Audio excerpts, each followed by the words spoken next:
জনপ্রিয় ইসলামী আলোচক মিজানুর রহমান আজহারীর মাহফিল ঘিরে থানায় জিডির হিড়িক পড়েছে। শনিবার সন্ধ্যা পর্যন্ত জিডির পরিমাণ বেড়ে প্রায় ৫০০-তে পৌঁছেছে বলে জানা গেছে, যা নিয়ে রীতিমতো তোলপাড় কাণ্ড শুরু হয়ে গেছে। কিন্তু কি কারণে হঠাৎ থানায় জিডির এই হিড়িক পড়েছে আর এই নিয়ে কি বলছে কর্তৃপক্ষ, জানাচ্ছেন এসআই রাজ।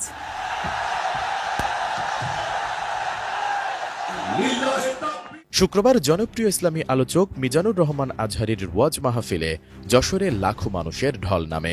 আদ্দিন ফাউন্ডেশন আয়োজিত ৩ দিনব্যাপী এই তাফসিরুল কোরআন মাহফিলের শেষ দিনে ধর্মপ্রাণ মুসল্লিরা দলে দলে যোগ দেন শহরতলির পুলের হাটে মাহফিল স্থলে। এদিন দুপুরের মধ্যেই ময়দান কানাই কানাই পূর্ণ হয়ে যায়। বন্ধ করে দেওয়া হয় প্রবেশের জন্য তৈরি 4টি গেট। মুসল্লিরা অবস্থান নেন আশেপাশের এলাকাগুলোতে। পরে রাত ৯টার দিকে মঞ্চে ওঠেন মিজানুর রহমান আজহারী।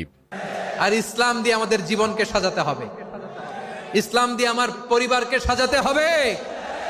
ইসলাম থেকে, কোরআন থেকে প্রেসক্রিপশন না নিলে জীবন সুন্দর হবে না।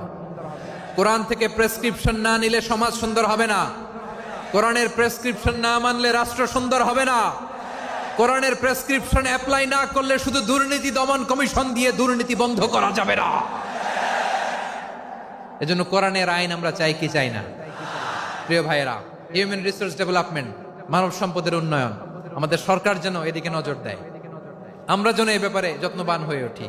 যাকে আল্লাহ যে যোগ্যতা দিয়েছে, এই যোগ্যতা দিয়ে আমরা যেন ইসলামের জন্য, দেশের জন্য কাজ করি।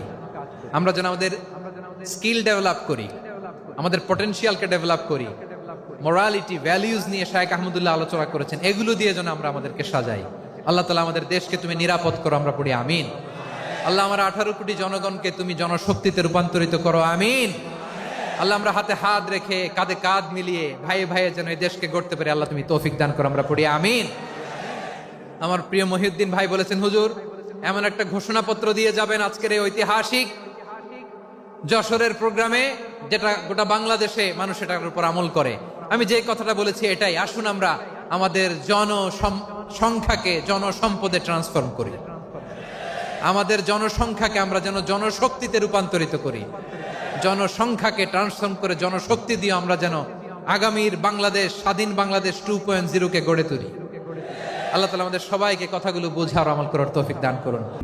কেসারেন শেকড় থেকে শিখরে। আয়োজকরা বলেন, বাংলাদেশের ইতিহাসে এত বড় মাহফিল আগে কখনো হয়নি।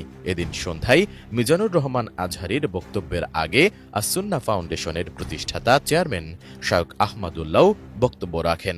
আমাদের সমাজে আজ যে সমস্ত ভালো গুণের দুর্ভিক্ষ চলছে, ক্রাইসিস চলছে, অভাব চলছে, এর মধ্যে অন্যতম হলো আজ শিষ্টাচারের অভাব। আমাদের সমাজের চতুর্দিকে আপনি দেখতে পাবেন পরিলক্ষিত হচ্ছে।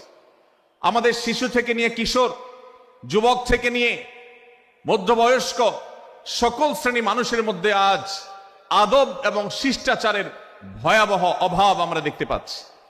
বিশেষ করে পশ্চিমা সংস্কৃতিকে আমাদের এই স্বদেশে, আমাদের এই মুসলমানদের সমাজে জোর করে পুশ করাবার, সে সমস্ত এজেন্ডাকে বাস্তবায়ন করবার যে প্রচেষ্টা এদেশের এক শ্রেণীর মানুষকে করতে দেখা যায়, তারা এদেশের সমাজের খাঁজে বাজে থাকা ইসলামের কৃষ্টি, কালচার এবং সংস্কৃতিগুলোকে ধুয়ে মুছে পরিষ্কার করবার জন্য শত সহস্র উদ্যোগ নিয়েছে। আমাদেরকে কোরআনের শিক্ষা ধারণ করে, কোরআনের শিক্ষাকে প্রচার করে, কোরআনের শিক্ষাকে প্রতিষ্ঠিত করে ব্যক্তির মধ্যে, ঘরে, পরিবারে, সমাজে, রাষ্ট্রে, সংবিধানে, আইনে, সংসদে, সর্বত্র কোরআনের শিক্ষাকে বাস্তবায়ন করে সেই সমস্ত বিন্দেশী অপসংস্কৃতি চাপিয়ে দেওয়ার ষড়যন্ত্রকে মোকাবেলা করতে হবে ইনশাআল্লাহ। এদিকে মিজানুর রহমান আজহারীর ওই ওয়াজ মাহফিলে অংশ নিতে গিয়ে মোবাইল ফোন, স্বর্ণালংকার সহ বিভিন্ন জিনিসপত্র হারিয়েছে অসংখ্য মানুষ। 4 জানুয়ারি সকাল থেকে যশোর কোতোয়ালি মডেল থানায় সাধারণ ডায়েরি করতে ভিড় জমান ভুক্তভোগীরা। জানা যায়, সন্ধ্যা পর্যন্ত প্রায় 5 শতাধিক জিডি হয়েছে। এ বিষয়ে যশোর কোতোয়ালি থানার উপপরিদর্শক শারমিন আক্তার বলেন, 3 দিনের ওয়াজ মাহফিলে যোগ দিয়ে অসংখ্য মানুষের মোবাইল ফোন ও সোনার গহনা হারিয়ে গেছে। এ ঘটনায় গত 3 দিনে 500টির মতো জিডি হয়েছে। এছাড়া হাসপাতাল সূত্রে জানা গেছে, মাহফিলে অংশ নিয়ে যশোর জেনারেল হাসপাতালে পদদলিত হয়ে ২১ জন ভর্তি হয়। এর মধ্যে রাতেই ১০ জন প্রাথমিক চিকিৎসা নিয়ে বাড়ি ফেরেন, আর ১১ জনের অবস্থা গুরুতর হওয়ায় হাসপাতালেই তারা চিকিৎসাধীন রয়েছেন। এ নিয়ে যশোর কোতোয়ালি মডেল থানার ভারপ্রাপ্ত কর্মকর্তা আব্দুর রাজ্জাক জানান, ৩ দিনব্যাপী বৃহৎ এই মাহফিলে অসংখ্য মানুষ মোবাইল, স্বর্ণালংকার সহ মূল্যবান জিনিসপত্র হারিয়ে ফেলেছে। অনেকেই জিডি করেছেন, আর কয়েকটি চুরির অভিযোগও পেয়েছে। পুলিশ এ বিষয়ে ব্যবস্থা নিচ্ছে। S I Raj.